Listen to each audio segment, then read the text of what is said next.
Hey guys, it's Mill.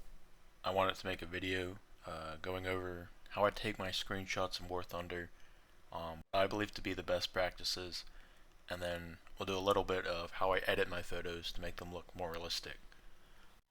I'll pop a few of those photos on screen now so you can see my results.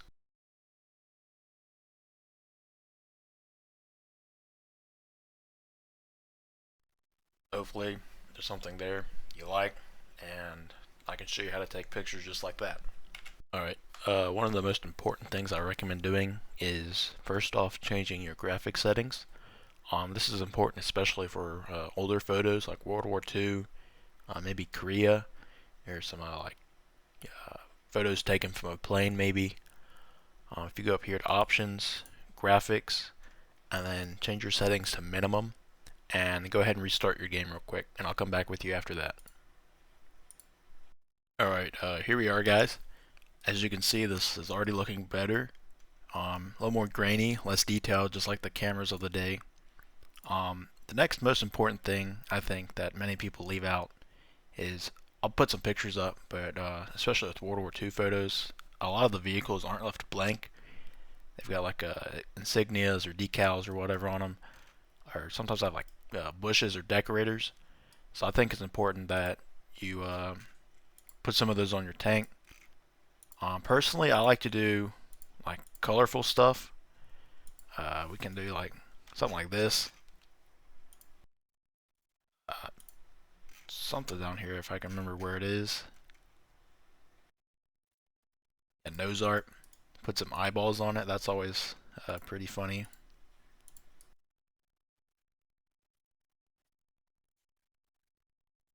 And then they had numbers to identify the tank, so we can go ahead and pop one of those on there. So now that you've got your tank decked out with decals, I would recommend putting some like decorators on it, show that it's lived in, that it's operated by a real crew. Maybe they try to camouflage the tank a little bit.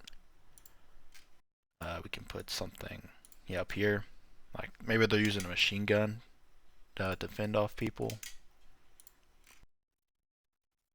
Put some bananas on there. That's always good.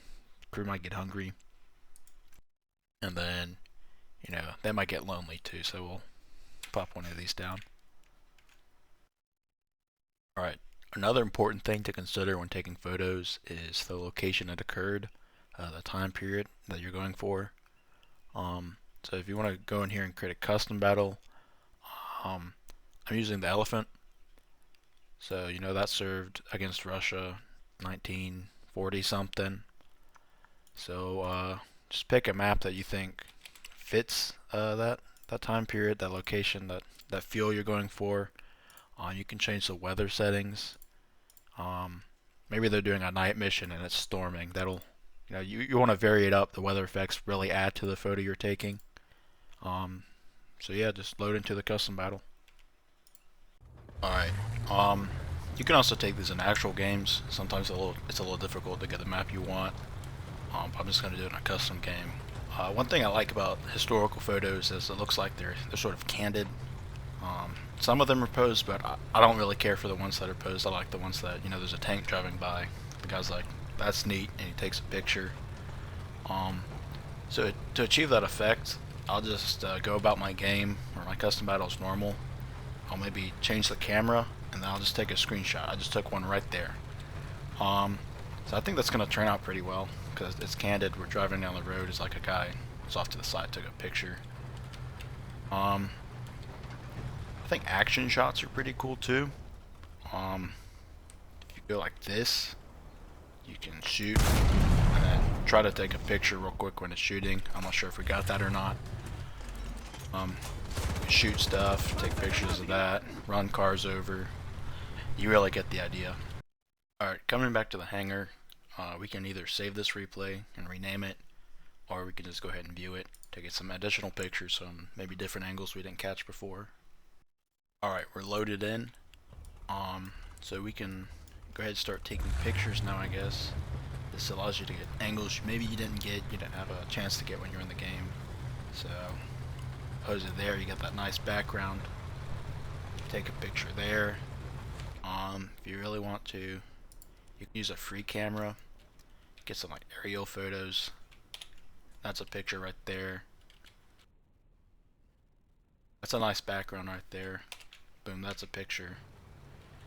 Maybe we want like an up close detailed photo. Maybe we'll say like this is a posed photo. They were taking a picture of their tank. So that's a photo right there. Just like repeat that a few times, get a couple photos you like, and then we can start editing. Alright, so I like to use this free program called Photoscape X. There's a free version, I have the pro version. You get a few more details with it. That's not important. Everything you need is really here though. If we're going for that World War II photo, crop it a little bit, I guess, if we want to have the tank more in frame. Go up here to color.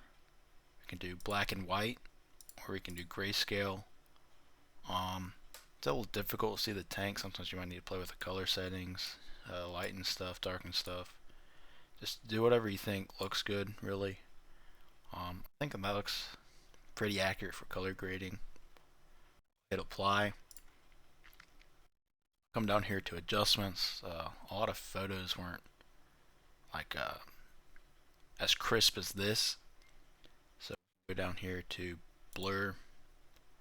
Um, really depends how dirty your camera was, I guess. We'll add a little bit of blur. Film grain. You know how old cameras were. They had a lot of film grain. Add some film grain in. I think that looks good. Come over here to film. I've got a bunch of different camera settings if you want to be like gray. So we're going for 1940. So we'll add the 1940 filter. We'll come up here to old photos. This is an old photo, so we'll add some filter there. And you can add like dirt on the camera lens. Bunch of different textures. It's really cool actually. So I'll add that in. And then I'd say that's about done. If you really want to, you can add some text. Say,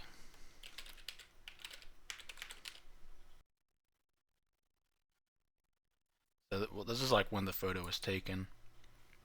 It's like sometimes they dated their photos, left little notes. Turn the opacity down a little bit, make it look faded. Um, but yeah, I think that's the completed photo right there. I'm gonna make a few more changes, and then I'll be back with you guys in a moment. Alright, here's the final product. It's not my favorite one I've ever done, but I still think it's halfway decent. Hopefully you guys were able to take something from this video, apply it to your own screenshots. Yeah,